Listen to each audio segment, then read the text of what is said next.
बिस्मिल्लाहिर्रहमानिर्रहीम। अस्सलामु अलैकुम। कार्डिक फेलियर को हम डिस्कस कर रहे थे, तो इसमें जो है आज हम डिस्कस करेंगे pathophysiology, symptoms and science of the heart failure. Symptoms and science of the heart failure पे जाने से पहले अगर पैथोफिजियोलॉजी पे कंसेप्ट क्लियर हो जाए तो ये बहुत ही आसान हो जाता है।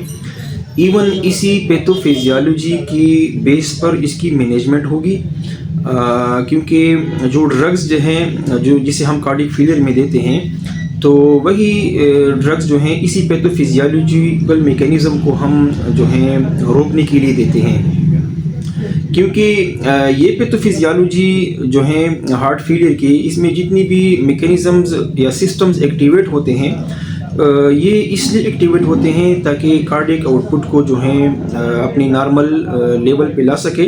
लेकिन चूंकि हार्ट फेलियर में कार्डिक कंट्रैक्टिलिटी कंप्रोमाइज़ होती हैं और हार्ट की मायोकार्डियम में प्रॉब्लम होता है, तो इसलिए जो है इसकी कंपेंसेशन नहीं होती, बल्कि ये जो है और भी सिम्टम्स एंड साइंस को एग्जैसरबेट कर लेते हैं। तो इसीलिए इसमें जितनी भी मैकेनिज़म्स इन्वॉल्व होंगे, तो ये हार्ट फेलियर में कोशिश तो ये यही करते हैं, बॉडी तो ये मैकेनिज़्म इसलिए एक्टिवेट करती हैं ताकि हार्ट फेलियर की कंपेंसेशन कर सके।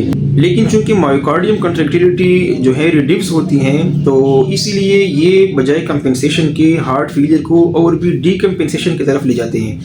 तो पैथोफिजियोलॉजी को जो है समझना बहुत ज़रूरी है। इसको समझ के आप सिम्टम्स, साइंस, मैनेजमेंट को फिर समझना आसान हो जाता है। हार्ट फेलियर की जो इसमें हम 3 मैकेनिज़्म पे बात करेंगे।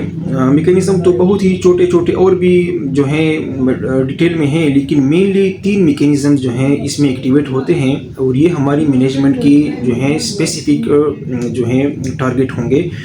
तो सबसे पहले मैकेनिज़्म ये होता है कि चूँकि हार्ट फेलियर में कार्डिक आउटपुट जो है रिड्यूस होता है, तो back pressure of the blood जो है वो इंक्रीज़ होता है, जिसको हम प्री लोड भी कहते हैं। तो प्री लोड के चूँकि बढ़ता है, हार्ट जो है ये ब्लड को आगे पंप नहीं कर सकता, तो हार्ट में जो है कंजेस्शन होती है ब्लड की, और पीछे से जो है जितनी भी वेन्स हैं, पल्मोनरी वेन्स हैं या सिस्टेमिक वेन्स हैं, इसमें भी कंजेस्शन होती हैं। तो प्रेशर इसमें बढ़ता है, और इस प्रेशर को हम hydrostatic pressure of the blood कहते हैं। इसके नतीजे में फिल्ट्रेशन होती है कैपिलरी वेन्यूल्स एंड कैपिलरी से एंड वेन्यूल्स से फिल्ट्रेशन होती हैं फ्लूइड की, और फ्लूइड की ओजिंग आउट होती हैं, और ये ही जो है oozing out of the fluid ये एडिमा का मैकेनिज़्म होता है। तो जिसमें pulmonary oedema, bilateral pleural effusion, pedal oedema, liver congestion, ये सारी इसी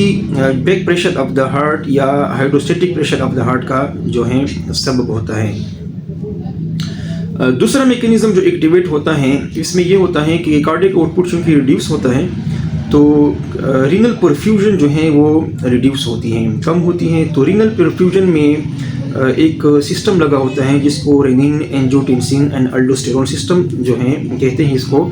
तो ये एक्टिवेट हो जाता है। ये इसलिए एक्टिवेट होता है ताकि intravascular volume of the blood को इंक्रीज कर सके, और इसके नतीजे में कार्डियक आउटपुट को इंक्रीज कर सके।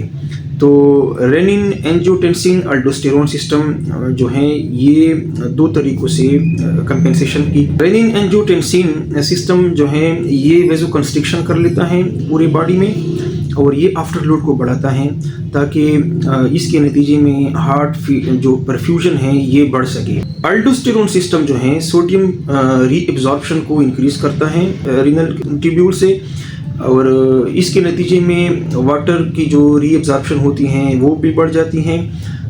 तो इसी तरह intravascular volume of the blood and salts ये जो है इंक्रीज हो जाता है, और ये इसकी एक मैकेनिज़्म की ये ट्राई है कि intravascular volume of the blood को बढ़ा के कार्डिक आउटपुट को इंक्रीज कर सके। थर्ड मैकेनिज़्म जो एक्टिवेट होता है, इसमें कैरोटिड साइनस से जो रिड्यूस कार्डिक आउटपुट गुजरती हैं, तो इसमें सिंपैथेटिक नर्व एंडिंग चूँकि होते हैं, तो ये सिंपैथेटिक डिस्चार्ज हो जाता है इसमें, और ये इस ट्राई में होता है कि कार्डिक आउटपुट को इंक्रीज कर सके in the form of tachycardia and increase contractility of the myocardium. अब सवाल ये पैदा होता है कि जो मैकेनिज़म्स एक्टिवेट होते हैं कार्डिक आउटपुट को नॉर्मल लेवल पे लाने के लिए, इससे कार्डिक आउटपुट क्यों नहीं बढ़ता?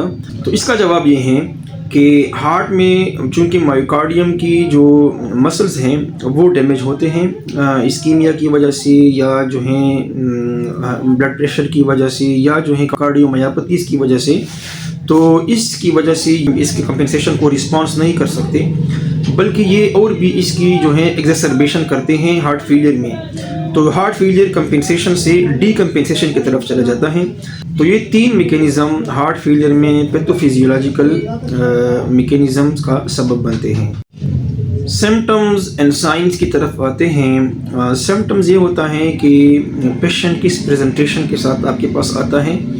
तो पेशेंट्स जो हैं सबसे पहला सिम्टम जो पेशेंट को होता है वो एक्सर्शनल डिस्निया होता है। पेशेंट जब बैठा होता है या लेटा होता है या कोई एक्टिविटी नहीं करता तो ही इज़ नॉर्मल। जो ही वो एक्टिविटी करता है, एक्सर्शन करता है या तेज़ तेज़ चलता है या कोई वेट लिफ्टिंग करता है, तो कार्डिक आउटपुट इससे जो है ऑटोमेटिकली इंक्रीज़ हो जाता है। तो वो कार्डिक आउटपुट जो है चूँकि उस लेवल पे नहीं जाता जहाँ पे ये होना चाहिए, तो सिम्टम्स जो हैं शुरू हो जाते हैं। एंड पल्मोनरी एडिमा सबसे पहले जो है इसमें डेवलप होती हैं। तो इसलिए इसमें एक्सर्शनल डिस्निया होता है, शॉर्टनेस ऑफ ब्रेथ होता है एक्सर्शन के साथ। लेकिन पेशेंट जब वापस रेस्ट पे आता है तो ये जो है इसकी फ्लूइड रीअब्सॉर्ब होके जो है ये सिम्टम फ्री हो जाता है। अब जब ये हार्ट फेलियर की जो सीवियरिटी है वो इंक्रीज़ होती है, तो उसके साथ साथ पेशेंट को जो है दूसरा सिम्टम होता है उसको पैरोक्सिस्मल नॉकटर्नल डिस्निया कहते हैं। पेशेंट सीधा लेटा होता है तो थोड़ी देर बाद उठ के उसको जो है शॉर्टनेस ऑफ ब्रेथ शुरू हो जाती है। तो ये बेड के फिर इसको रिलीफ मिल जाता है, फिर वो जो है लेट जाता है, तो फिर थोड़ी देर बाद फिर जो है उसको सिम्टम दोबारा शुरू हो जाते हैं। इसके पीछे ये मैकेनिज़्म है कि पेशेंट जब लेटता है तो ग्रेविटेशनल इफेक्ट की वजह से इसकी जो है एक्सट्रीमिटी से, लोअर एक्सट्रीमिटी से ब्लड जो है ज़्यादा जाता है हार्ट की तरफ, प्री लोड बढ़ता है और प्री लोड के बढ़ने की वजह से पल्मोनरी एडिमा जो है डेवलप हो जाता है। तो इसी वजह से इसको जो है शॉर्टनेस ऑफ ब्रेथ शुरू हो जाती है। और पेशेंट जब बैठता है तो ग्रेविटेशनल जो है इफेक्ट की वजह से ब्लड वापस जाती है, प्री लोड कम हो जाता है और इसकी वजह से जो है फिर जो है इसकी सिम्टम्स कम हो जाते हैं।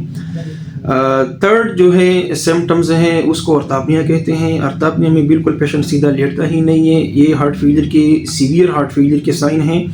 पेशेंट सारी रात जो है बैठा होता है, वो लेट ही नहीं सकता। जो ही लेटता है तो उसको शॉर्टनेस ऑफ ब्रेथ शुरू हो जाता है। मैकेनिज्म इसके पीछे वही है जो पैरोक्सिस्मल नॉकटर्नल डिस्निया का है। Patient sometime bilateral pedal oedema के साथ भी प्रेजेंट हो सकता है। तो exertional dyspnoea, paroxysmal nocturnal dyspnoea, orthopnoea, bilateral pedal oedema and abdominal distension या ascites के साथ पेशेंट आपको प्रेजेंट हो सकता है।